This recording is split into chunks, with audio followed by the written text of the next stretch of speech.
Ladies and gentlemen, I want to welcome everyone officially to our commemoration.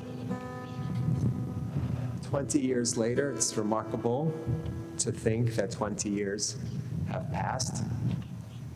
A number of us were standing on this very bridge that morning of September 11th, 2001, and our thoughts at that time and our memories of that time are very profound. We are going to have a ceremony of prayer, of acknowledgement, of reflection, and we're going to begin with our national anthem. I'm going to ask everyone, as you are able, to stand as Chazan Shamash leads us in the Star-Spangled Banner.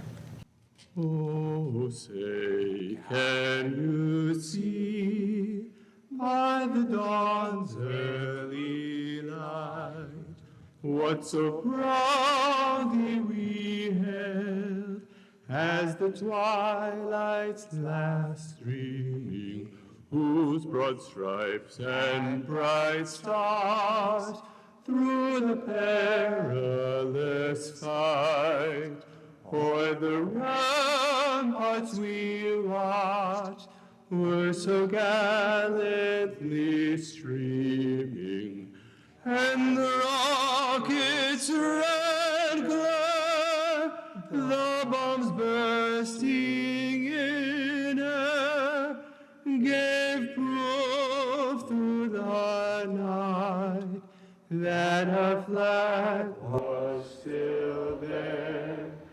Oh, say does that star-spangled banner yet wave o'er the land of the free and the home of the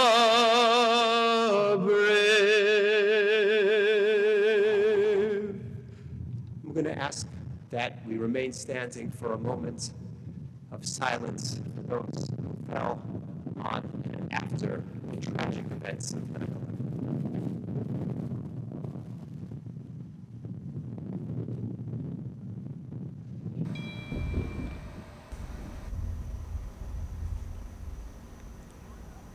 Ladies and gentlemen, in Jewish tradition, the horn, the shofar, is sounded as a wake-up call.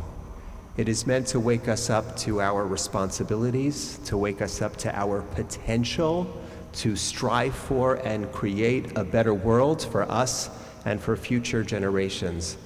And we are honored to have present here Manny Alani, who is going to sound the shofar for us as a clarion call for each and every one of us.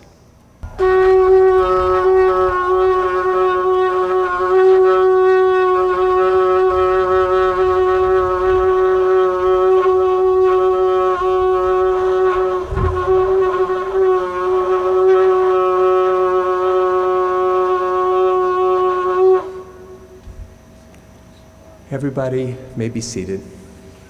Temple Israel of Great Neck has had a ceremony of commemoration every year since the actual events of 9/11, and each and every year thereafter, we have stood in this space, sometimes in the morning, sometimes in the evening, and we have had a commemoration consisting of memorial prayer and also consisting of reflection, and we have featured individuals who have taken some part in the response to 9/11.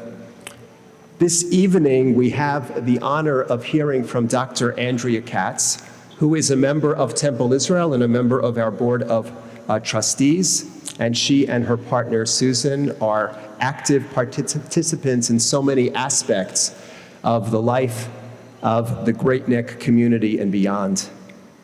Andrea is a licensed psychologist, and she retired After 32 years as a psychologist and administrator at Creedmoor Psychiatric Center, she treated severely and persistently mentally ill adults. And she has shared with me some of the challenging times that she has had professionally reaching out to and serving this very challenged community. I want to say on a personal level that Dr. Andrea Katz, Andy, is somebody who brings brilliance, insight, and also deep, deep humility to every professional and personal interaction. She brings her heart and her soul. Her Jewish identity is a very strong shaping element in who she is as a professional and who she is as a human being. And as you will hear, she played a role on 9/11, bringing comfort and counseling to those people who needed it most. So it is an absolute honor to give our community the opportunity to hear some words of reflection from Dr. Andrea Katz.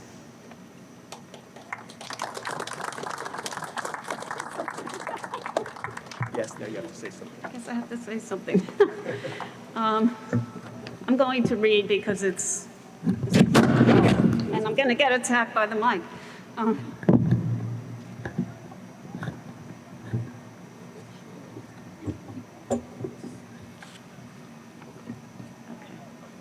All right, here we go. Like many of you, early on the morning of 9/11, 2001, I found myself marveling at the magnificence of the day, blue skies, the light casting shadows that signaled the coming of autumn, actually very similar to this morning. At work, I went about my early morning routine as usual until 8:46, when the world as we knew it would never be the same. Like many of you, my memory of that moment remains vivid. Where I was, what I was doing, who told me. And I'm sure, like most of you, I immediately began taking a mental inventory of my family and friends and tried to locate them to find out if they were safe. When I reached my sister, who lived in Greenwich Village, she had decided to pack up her family and head for Great Neck. My parents were in France. I had a good friend who worked in Tower 1, and it took me a grueling 3 hours to find out if she had made it out of the building, which thankfully she had. I was lucky, but sadly many others were less fortunate. For those of you who don't know me, the rabbi just said, I'm a psychologist, and one of my specialties is in the area of trauma. I was a member of the disaster response team at Creedmoor, which was prepared to provide emotional support in the event of any type of disaster. After going to New York City Red Cross office on the afternoon of 9/11, we were directed to return the next morning.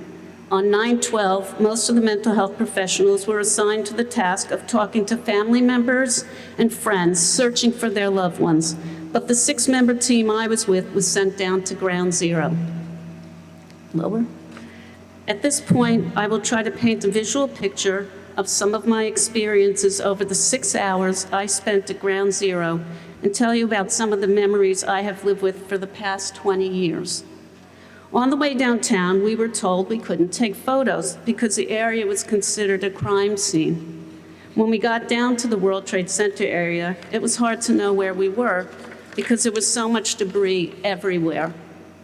Metal was bent in odd shapes. At one point, the van stopped, and out the window was a metal object that was piled on top of debris about 6 feet or so off the ground. It was completely stripped of everything except its silver metal. I remember staring at it, struggling to figure out what it was, until I finally saw a piece of metal in a V shape at the top and realized it was the skeleton of a police car. Looking around, I thought to myself that this must be what a nuclear holocaust would look like. Once the van was parked, we were given hard hats, no masks, a box of apples and water, and were instructed to walk around offering responders the water and apples as we did so to try and engage with anyone who looked as if they needed a break or some support. Looking around the area, which was covered in white dust, which I immediately assumed was asbestos, I turned to my friend and said, "This is going to take 20 years off of our lives." I couldn't imagine how I was going to help the women and men who were incredibly focused and dedicated to rescuing anyone who might be alive. It was really a testament to what people can and are willing to do, because many of these folks had been there from the morning of 9/11, and they just kept pushing. The ground was covered with papers, some singed at the edges from the fire, but nonetheless, they had fallen safely to the ground, unlike the people who were trapped in the buildings. A stuffed animal that had most likely been on someone's desk the morning before, now laid on the ground intact. As my friend and I stood at the base of the pile, we saw a few rescue dogs and many first responders moving toward the pile, forming a line. There was an air of excitement as we witnessed the last live person being pulled out of the rubble. There had been a firehouse by the World Trade Center, which was being used as a rest station for the responders who needed a break. We went in, and the first responders ironically treated us as if we were their heroes. They were so grateful we were reaching out to them. The level of camaraderie was remarkable. While there, I noticed one young fireman who couldn't have been more than 20. He looked stunned and exhausted. I started talking to him, and I suggested that he might want to take a little more of a rest. I was really worried about him. He said that no, he couldn't stop because all his buddies from his Staten Island firehouse were in there. He told me, I'm the only one left. It was heartbreaking. As we walked around, I noticed that the responders had dazed looks on their faces, and I began to realize that we too were starting to look the same way. At one point, I spotted a Mama Teresa's pizza box. Anybody know Mama Teresa's in Garden City Park? And I remember a great sense of relief to see something familiar. In a crazy way, that pizza box was very grounding. After some time, we somehow found our way to One Liberty Plaza, which had no electricity, bathrooms in the basement, the morgue, and medical crews composed of mostly residents. We felt this might be a place where we could have some positive impact. The medical residents were forlorn. They had volunteered to come down to help with the injured, but there was no one to care for. They were standing near the morgue. The smell of death was horrific. National Guardsmen had been assigned the task of escorting the dead to the morgue, and there was a somewhat formal ritual that they followed. I watched as two young men accompanied a body bag into the building on a gurney, and I couldn't understand what was going on as the body bag appeared to be empty until I saw a tiny lump in the bag and realized they were bringing in a rescued body part. The lobby was spotted with responders. They were tired, and so many had vacant looks on their faces. We stumbled across the K-9 unit, and they were exhausted. The dogs were also sleeping or resting. One of the women cops asked us to play with the dogs as she explained that they were really depressed because they were trained to find live people, and they hadn't been finding any. After playing with the dogs, we needed a break too, and we went outside of the building to stand on a giant balcony which overlooked the pile. At some point, there were 3 loud blasts of a whistle, like a work whistle, those factory whistles, and then we saw everyone run as fast as they could. The ground at that point was so unstable, and there was dangerous debris everywhere. I figured if these brave women and men, who now looked terrified, were running for their lives, we better do the same. So, amazingly, we ran as fast as we could and somehow didn't trip on any of the obstacles on the ground.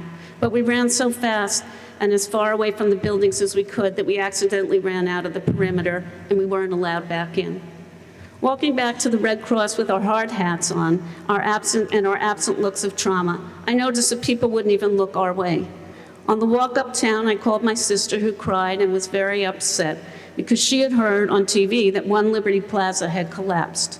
In reality, it had not, but as we were running, it did suffer a partial collapse on the roof, while one of the smaller World Trade Center buildings had fallen. My sister had told my parents that I was down at Ground Zero that day. The next day, when I spoke to them, my father said in his typical Jewish fatherly way, "I'm so proud of you. Don't you ever do anything like that again." During the following year, I had pneumonia and 2 surgeries. I screamed in my sleep every night, and luckily, after a year, that went away. In the subsequent 2 years, a team went back to Ground Zero to help support family members at the memorials. At one of those memorials, I had the privilege to hook up with a family who had lost their relative, a fireman from Staten Island. I took his elderly mother under my wing, which gave the other family members time for their own grief, and I ended up spending much of the day with them. At some point, the mother handed me a small box and asked me to pick up some of the dirt from the footprint of the towers. She turned to me and said, "We have no remains. This will be all that we'll have." To this day, I will swear to you that I remember what the last name of this fireman was, but in reality, that name isn't on the victim's list. Nonetheless, the memory of his family's pain is very real to me. Memory works in odd ways.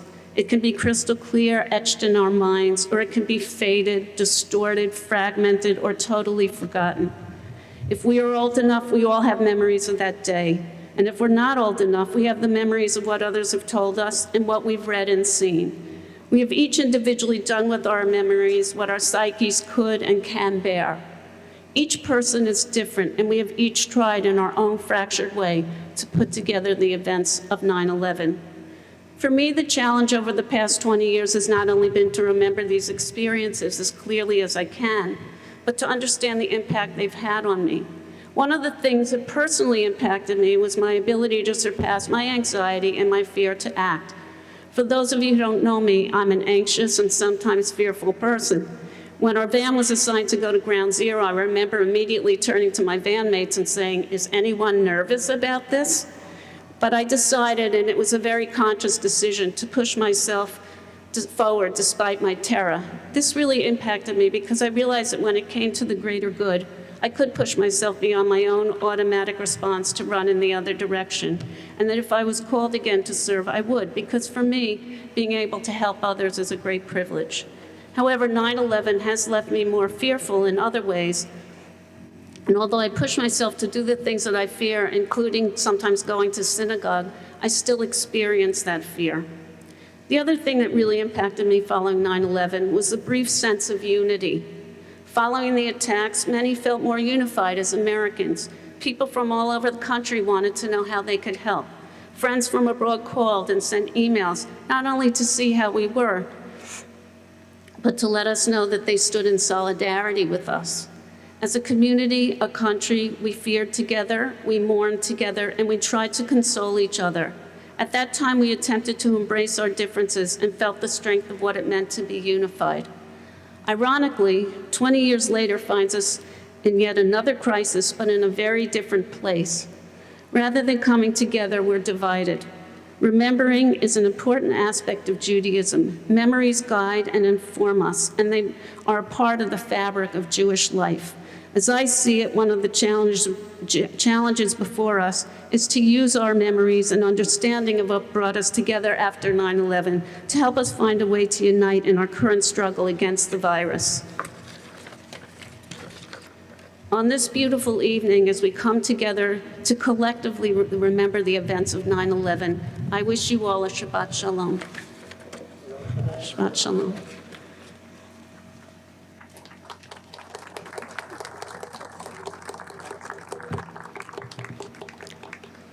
Andy, on behalf of everybody here, I want to thank you for your very heartfelt words. I want to thank you for the incredible service that you provided on that day and that you have provided subsequently.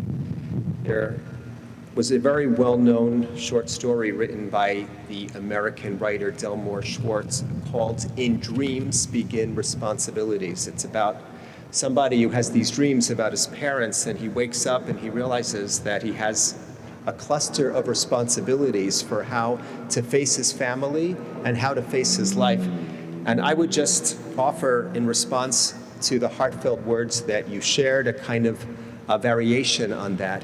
In memory begins responsibility.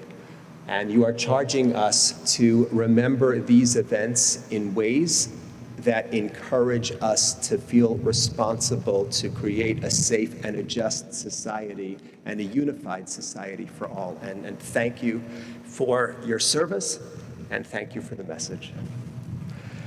I also want to take the opportunity to thank those who are present here, some directly responsible for enabling this event to occur, and others who have served our community, some who served on 9/11 and beyond 9/11. I want to thank the Men's Club leadership of Temple Israel. I want to thank Rabbi Schweber for all of his effort in bringing this together. I want to thank Saddle Rock Mayor Dr. Dan Levy. I want to acknowledge Nassau County Legislator Ellen Birnbaum, North Hempstead Town Board members Lee Seaman and Veronica Lurvy, former Village of Great Neck Justice Mark D. Birnbaum,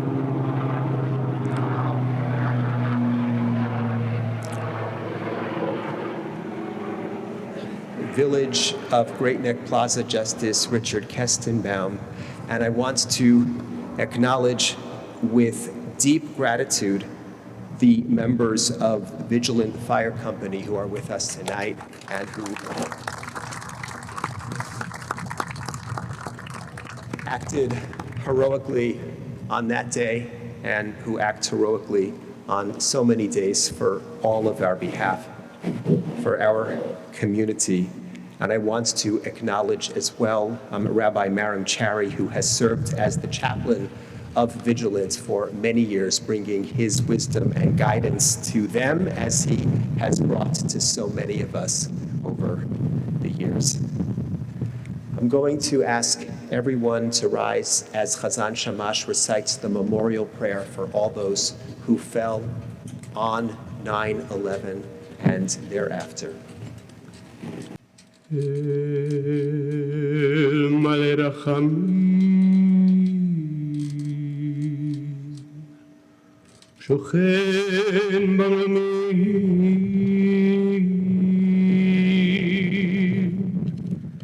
המצא מנוחה נכונה,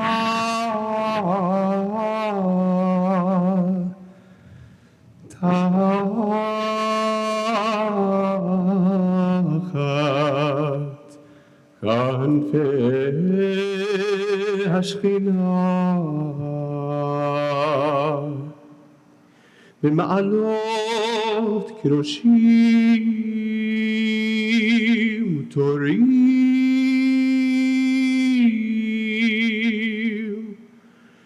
כזוהר הרקיע מזהירים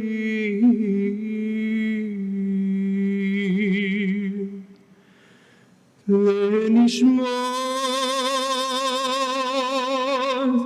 כל אלה שיזכנו היום לברכה.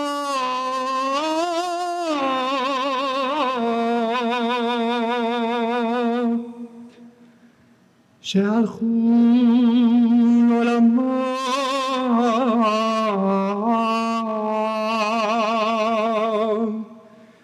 בגן עדן תהי מנוחתם.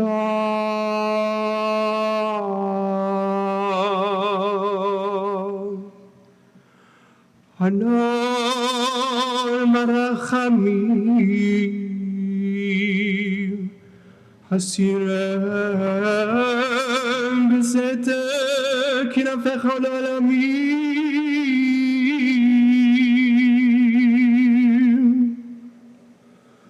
וצרור בצרור החיים את נשמתם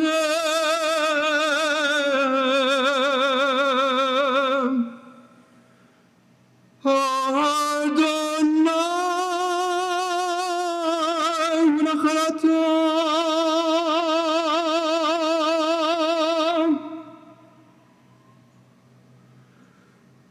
וינוחו בשלום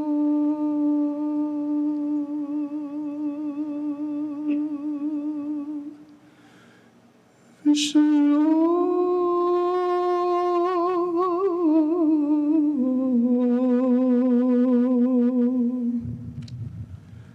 ושלום המשקפותיהם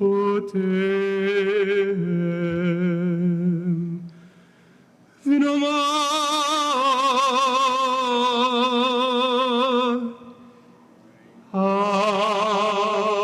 אמן. What? Oh, okay. Forgive me. I want to also acknowledge and thank Alert Fire Department who are with us. My apologies. We thank you for your service on 9/11 and each and every day. Thank you. God Creator of all, we ask you to grant perfect rest among the souls of the righteous to those who died on 9/11 and in the days following. We ask that they rest in perfect peace.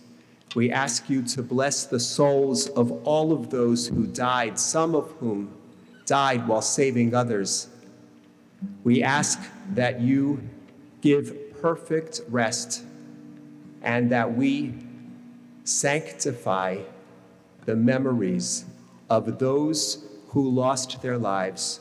May their souls be bound up in the bond of life. May they continue to serve as a blessing for each and every one of us. And we say together, Amen. Amen. Chazan Shamash is going to lead us in America the Beautiful.